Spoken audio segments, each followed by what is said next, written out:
Reese Whitfield sits in his truck in the parking lot outside Local 214, engine off, keys still warm in his hand.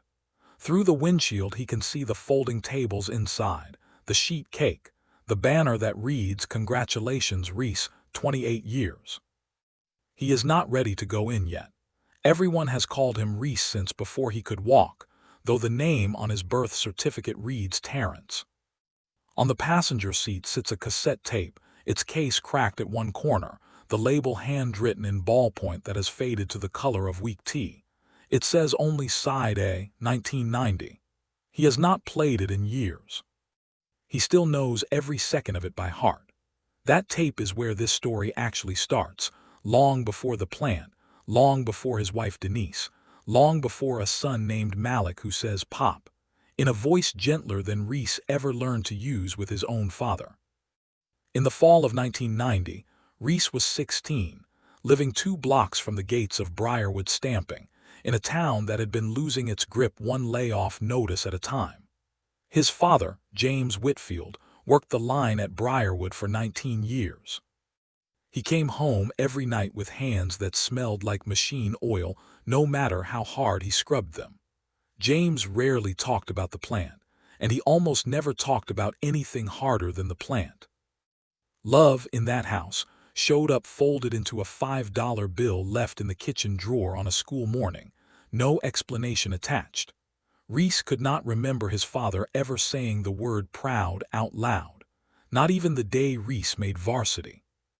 His mother, Carol, said it plenty, loud enough for both parents some nights, humming gospel under her breath while she ironed his one good shirt for church. She was the reason the house had any softness in it at all, and Reese knew it even as a teenager, even when he couldn't have explained why it mattered. He found something that could hold what his father couldn't say at Ronnie Baptiste's house, 2 doors down, on a boombox held together with electrical tape. Ronnie had an older cousin out in Compton who mailed cassettes wrapped in tin foil, so the tape heads wouldn't get damaged in transit. That is how a 16-year-old in a dying factory town first heard what a coast 3,000 miles away sounded like when it was angry, proud, and done apologizing for either one. The music didn't sound like anything on the Sunday morning radio his mother favored, and it definitely didn't sound like his father's silence. It sounded like somebody had finally turned the volume up on everything the men in Reese's life had spent years swallowing. That was the gift hip-hop gave him first, before it gave him anything else. It said the quiet part out loud. It named the anger about the plant, the fear about police cruisers slowing down for no clear reason, and the pride underneath both that refused to disappear. For a boy who had never once heard his father complain about anything, that was intoxicating. There was joy in it too, and it deserves to be named honestly. Trading tapes like currency, memorizing every syllable faster than any of them had ever memorized a chore list, laughing until they couldn't breathe over a well-placed punchline. Ronnie and Reese and 2 other boys from the block built something close to a fraternity that summer, held together by rewound cassette tape and a single shared pair of headphones. Underneath the joy, though, a curriculum was quietly being taught. None of the 4 boys would have called it a curriculum at the time. It arrived one line at a time. A man does not flinch. A man does not cry in front of other men. A man survives by being harder than whatever tried to break him. Respect got treated like the only currency nobody could repossess, which made it worth protecting at almost any cost. By 17, Reese and Ronnie had saved for 3 months toward a single gold rope chain, splitting the cost, trading who got to wear it on which weekend. It wasn't really about the gold. It was about having something visible enough to answer a question neither boy knew how to ask out loud. Does anybody see me as a man worth something? That equation, self-worth measured in what could be seen, worn, or owned, would follow Reese a long way past that summer. 2 months after the chain, a boy named Terrell squared up on Reese in the school hallway over a girl neither of them would remember by Thanksgiving. Reese's heart slammed against his ribs hard enough that he could feel it in his teeth, but his face didn't move. He let his shoulders drop half an inch, his voice go flat and slow, and said only, "You good, man," until Terrell backed off first.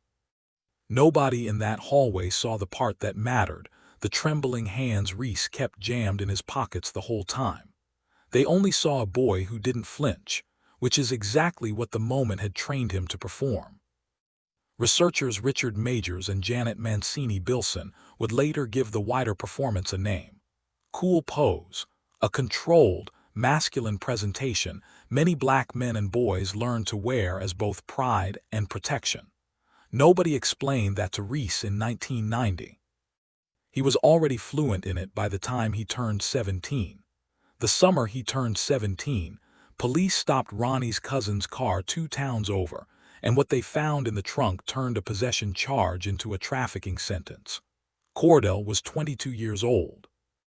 Under the sentencing math of that era, 22 might as well have been 40 by the time he came home.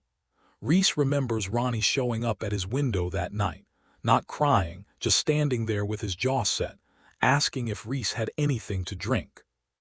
They didn't talk about it directly. Not that night, and not for the next 30 years. Instead, they turned the music up louder and mouthed along to every hard word, letting the bravado and the verses do grieving neither boy had permission to do out loud. That was the trade hip-hop offered a whole generation of young black men without ever writing the terms down. It would carry your pain for you, as long as you agreed never to name it directly. The backdrop for all of it was real enough. Plant closures were gutting towns like Reese's. The crack epidemic was tearing through neighborhoods a few counties over, and a war on drugs was treating black boys as suspects before it ever treated them as children. Briarwood Stamping had employed 4,000 people the year Reese was born, and barely 1,100 by the time he graduated high school. Trade and tax policy through the Reagan years hollowed out towns like his one plant closure at a time, leaving fathers like James Whitfield holding seniority in a shop that kept shrinking around him. For young men watching that erosion up close, the hardness in the music didn't feel like a costume. It felt like weather. Gangsta rap didn't invent that world. It reported from inside it, using the East Coast's dense street poetry and the West Coast's blunt authority in equal measure. The same year, a cousin's boombox at the 4th of July block party blasted a different kind of track, one built on horn samples and a chorus about refusing to stay quiet. Mrs. Odell from 3 houses down came out onto her porch to holler about the volume, then stood there tapping her foot through the whole second verse anyway. That was hip-hop's other face, the one history books sometimes leave out, political, joyful, and unapologetically loud about naming injustice by its name. Reese carried both faces of that music inside him at once, the bravado that hid his fear and the pride that had nothing to hide at all.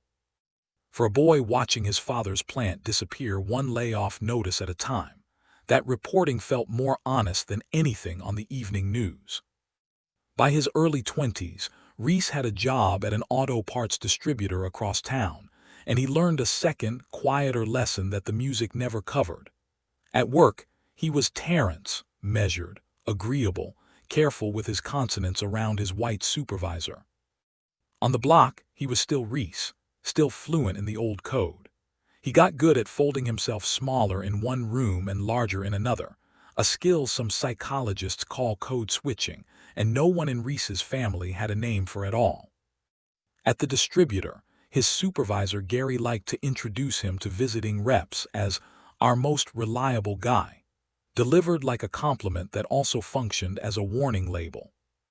Reese learned to answer the shop phone in one register and answer his cousin Pete's texts in another, sometimes within the same 60 seconds. Pete caught him mid-switch once and laughed so hard he had to sit down. "Man, you sound like 2 different people," he said. "Only one of them gets a paycheck," Reese told him, and they both knew it wasn't really a joke. For 18 of his 28 years at the distributor, Reese rarely turned down overtime, some pattern in him equating a full schedule with a settled worth. Psychologists call the toll of that kind of relentless effort John Henryism. named for the folk hero who outworked a machine and died the moment he finished. Reese's version showed up as high blood pressure at 44 and a doctor's flat instruction to sit down more, which Reese treated like an insult rather than advice. That history is part of why a banner reading 28 years feels less like celebration to him tonight, and more like a verdict he isn't sure he's ready to hear read aloud. Before Denise, Reese dated the way the music had modeled for him: plenty of charm, very little disclosure, and an unspoken rule that needing someone too visibly was its own kind of defeat. He isn't proud of every version of himself that produced, and he doesn't blame a genre of music for choices that were ultimately his to make. What the music did was hand him a script that made emotional distance look like strength, and it took the better part of 2 decades to notice he'd been reciting it. It cost him something every single day, a small tax nobody ever reimbursed. 20 years is a strange distance to cross in a single sentence, but that is roughly how long it took Reese to go from that porch step to a rented house with a leaking kitchen faucet and a wife named Denise standing over the sink. By then, Reese had built a reputation as the man you called when something broke, mechanical or otherwise. He fixed the faucet in 11 minutes without being asked twice. What he could not fix, no matter how many nights he tried, was the conversation Denise kept attempting to start. "Talk to me," she'd said maybe 400 times across 11 years of marriage, in 400 different tones.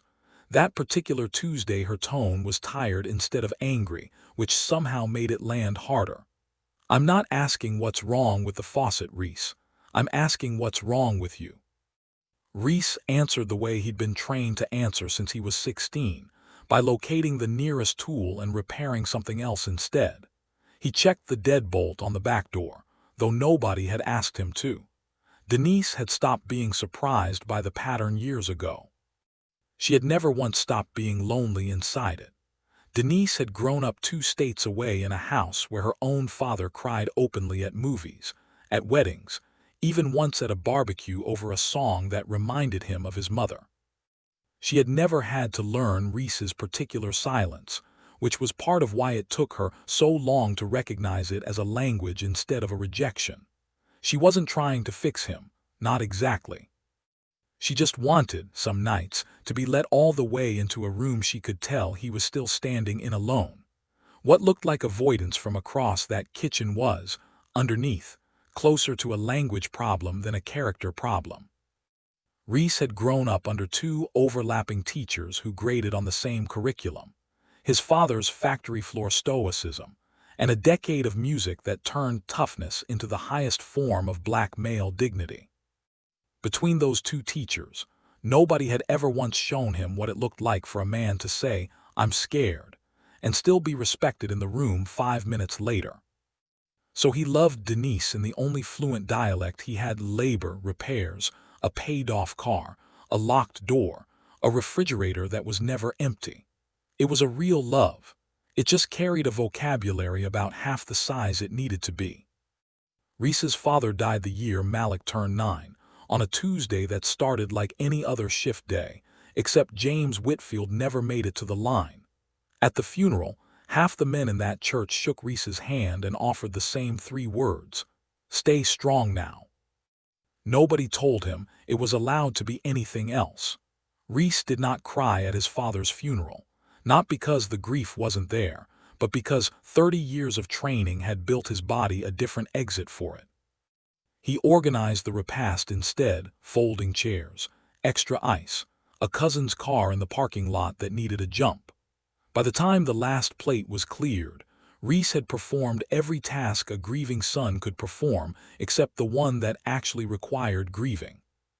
Malik, 9 years old in a borrowed tie, watched his father solve 6 logistical problems in one afternoon, and absorbed a lesson none of the adults in that room meant to teach him. Nearly 20 years after that funeral, Malik is 28, engaged and startlingly comfortable saying the word therapy in front of his father without flinching.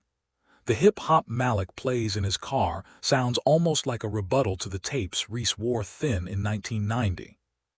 The bravado is still present, but so is the exhaustion underneath it, spoken plainly instead of buried. A younger generation of the genre learned to say the quiet part even quieter, admitting fear and heartbreak in the same verses that once only admitted strength. Reese doesn't fully understand the shift, but he notices it, the way you notice a language evolving faster than you have time to relearn it.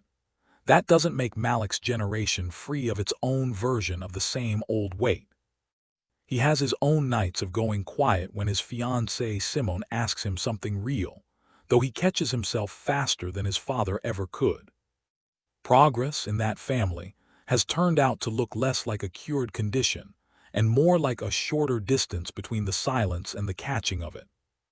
Back in the truck outside Local 214, Reese watches through the windshield as Malik steps out into the lot to check on him. Malik taps on the glass, and Reese rolls the window down instead of stepping out right away. "You good, Pop?" It's the same question Denise has asked in 100 different outfits over the years, except this time it lands differently. Maybe because Malik asks it the way you'd ask a friend rather than the way you'd ask a suspect. Reese looks down at the cassette on the passenger seat, its ink gone soft with age. "This tape is older than your mother and me," he says, which isn't an answer and also somehow is one. He tells Malik about Ronnie's porch, the tinfoil-wrapped cassettes, the cousin who never quite came home the same after those years inside. It is the most Malik has ever heard his father say about any of it in one sitting. Ronnie is inside that Union Hall right now, probably 2 plates deep into the sheet cake, the same friend from the porch 34 years later. Cordell came home 9 years after that arrest, quieter than he left, and works maintenance at a school 2 towns over now. Neither man ever got a formal apology for what those years cost them, and neither one is still waiting on it. Reese doesn't cry telling it, and he doesn't perform strength telling it either. He just tells it, plainly, the way Denise had been asking him to for over a decade. Understanding where the silence came from does not erase the nights Denise spent lonely at that kitchen sink. Reese knows that better than any lecture ever could teach him. He has started this past year, sitting with Denise for 10 quiet minutes most Sunday nights. No television, no toolbox, just 2 people at a table. He is not good at it yet, and some Sundays he still reaches for the remote before he catches himself. Denise has learned not to expect fluency right away. She has learned to notice effort instead, which turns out to be its own kind of vocabulary. But something shifts in a truck cab outside a Union Hall on a Tuesday evening, small enough to miss if you weren't looking for it. A man taught by a decade of music and a lifetime of factory silence to answer pain with labor instead of language, hands his son one true sentence instead of a repaired faucet. Malik doesn't say much back. He just nods, the way the men in that family have always nodded, except this time the silence between them feels shared instead of locked. For the first time in longer than either of them could name, the quiet between father and son felt like company instead of distance. Inside the hall, the banner still reads 28 years. The cake is going warm, and somebody's cousin is already asking where Reese wandered off to. Reese finally cuts the engine, tape still in hand, and tucks it into his jacket pocket instead of the glove box for the first time in 30 years. Some songs, it turns out, you don't outgrow so much as learn to sing differently. The beat that once taught a boy how to survive without flinching can, if a man is lucky and a little bit brave, eventually teach him one more verse. The one about what to do once the danger has finally passed.